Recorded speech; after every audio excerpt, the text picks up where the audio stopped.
সুপ্ৰভাত মৰমৰ ছাত্ৰ ছাত্ৰীসকল, তোমালোকৰ লগত ইতিমধ্যে আমি প্ৰাকৃতিক সম্পদ পাঠটো আমি আলোচনা কৰি আছিলোঁ। তোমালোকৰ পাঠ নম্বৰ 4 পৰিৱেশ বিজ্ঞানৰ এই পাঠটোৰ বনজ সম্পদৰ যিটো ভাগ সেইটো আমাৰ যোৱাকালি আলোচনা কৰা সম্পূৰ্ণ হৈছে।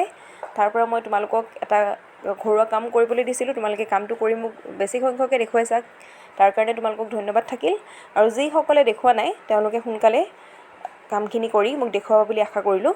আজি আমি ইয়াৰ বনজ সম্পদৰ পিছৰ এটা উল্লেখযোগ্য প্ৰাকৃতিক সম্পদ জলজ সম্পদৰ বিষয়ে আমি আজি আলোচনা কৰিম। জলজ সম্পদৰ প্ৰথম দফাটো আমি আজি আলোচনা কৰিম। এতিয়া আমি চাম জলজ সম্পদৰ এই প্ৰথম দফাটোতনো কি কথা উল্লেখ কৰা হৈছে। ব্ৰহ্মপুত্ৰ আৰু বৰাক অসমৰ দুখন প্ৰধান নৈ। আমি জানো যে অসমৰ দুখন প্ৰধান নৈ হৈছে এখন ব্ৰহ্মপুত্ৰ আৰু এখন বৰাক। এই নৈ দুখনৰ বহুতো উপনৈ আছে।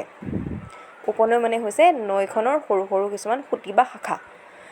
এই নৈ উপনৈবোৰত জাহাজ ঘাট, ফেৰী ঘাট আদি গঢ়ি উঠিছে। জাহাজ ঘাট হৈছে য'ত জাহাজবিলাক ৰয়, আৰু ফেৰী ঘাট হৈছে য'ত ফেৰীবিলাক ৰয় বা য'ৰ পৰা ফেৰীবিলাক চলে। এখন ঠাইৰ পৰা আন এখন ঠাইলৈ অহা যোৱা কৰিবলৈ আৰু বস্তু বাহানি কঢ়িয়াবলৈ মানুহে জল পৰিবহণ ব্যৱস্থাৰ সুযোগ গ্ৰহণ কৰিছে। যেতিয়া বৰ্তমান যুগৰ নিচিনাকৈ যাতায়াত ব্যৱস্থা উন্নত নাছিল, তেতিয়া মানুহে দূৰণিবতীয়া ঠাইলৈ যাতায়াত কৰিবৰ কাৰণে প্ৰায়ে জল পৰিবহণৰ সহায় লৈছিল, অৰ্থাৎ নাৱেৰে বা ফেৰীৰে মানুহে অহা যোৱা কৰিছিল। সেয়েহে ইয়াত কোৱা হৈছে এখন ঠাইৰ পৰা আন এখন ঠাইলৈ অহা যোৱা কৰিবলৈ আৰু বস্তু বাহানি কঢ়িয়াবলৈ মানুহে জল পৰিবহণ ব্যৱস্থাৰ সুযোগ গ্ৰহণ কৰিছে।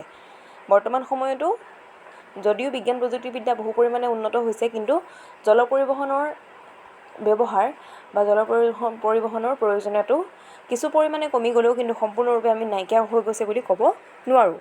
বৰ্তমান সময়তো মানুহে এঠাইৰ পৰা আন ঠাইলৈ অহা যোৱা কৰিবলৈ বা লগত বস্তু বাহানি কঢ়িয়াই নিবলৈ কাৰণে জল পৰিবহণ ব্যৱস্থাৰ সুযোগ গ্ৰহণ কৰি আহিছে বুলি ইয়াত উল্লেখ কৰা হৈছে। ব্ৰহ্মপুত্ৰ নৈত পোৱা শিহু হ'ল পৃথিৱীৰ এবিধ বিৰল প্ৰজাতিৰ প্ৰাণী। এইটো এটা গুৰুত্বপূৰ্ণ প্ৰশ্ন, তোমালোকে বহীত লিখিবা আৰু মনত ৰাখিবলৈ যত্ন কৰিবা যে ব্ৰহ্মপুত্ৰ নৈত এবিধ প্ৰাণী পোৱা যায়। প্ৰাণীবিধৰ নাম হ'ল শিহু। এই প্ৰাণীবিধ পৃথিৱীৰ ভিতৰতে এবিধ বিৰল প্ৰজাতিৰ প্ৰাণী। প্ৰশ্নটো হয়তো এনেকৈও হ'ব পাৰে যে পৃথিৱীৰ ভিতৰতে বিৰল প্ৰজাতিৰ ব্ৰহ্মপুত্ৰ নৈত পোৱা প্ৰাণীবিধৰ নাম কি? তেতিয়া আমি উত্তৰত লিখিব লাগিব শিহু। গতিকে এইটো হৈছে জলজ সম্পদৰ প্ৰথমটো দফা।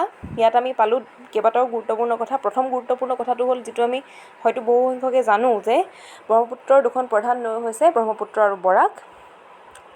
এই দুখন নৈৰ বহুতো উপনৈ আছে। এই নৈ উপনৈবোৰত জাহাজ ঘাট, ফেৰী ঘাট আদি গঢ়ি উঠিছে। এখন ঠাইৰ পৰা আন এখন ঠাইলৈ অহা যোৱা কৰিবলৈ আৰু বস্তু বাহানি কঢ়িয়াবলৈ মানুহে জল পৰিবহণ ব্যৱস্থাৰ সুযোগ গ্ৰহণ কৰি আহিছে। ব্ৰহ্মপুত্ৰ নৈত পোৱা শিহু হ'ল এবিধ বিৰল প্ৰজাতিৰ প্ৰাণী। এইটোৱে হৈছে জলজ সম্পদৰ প্ৰথমটো দফা। ইতিমধ্যে আমি আলোচনা কৰিছোঁ। তোমালোকে দফাটো ঘৰত ভালধৰণে পঢ়ি চাবা।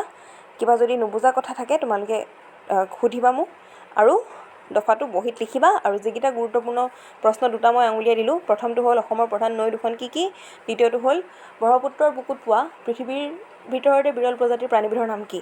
এই দুটা প্ৰশ্ন তোমালোকে বহীত লিখি থবা, টুকি ৰাখিবা উত্তৰৰ সৈতে আৰু মনত ৰাখিবলৈ যত্ন কৰিবা। ইয়াৰ পৰৱৰ্তী ক্লাছত আমি জলজ সম্পদৰ পৰৱৰ্তী দফাসমূহ আলোচনা কৰি যাম। আজিলৈ ক্লাছটো ইমানতে সামৰিছোঁ। ধন্যবাদ।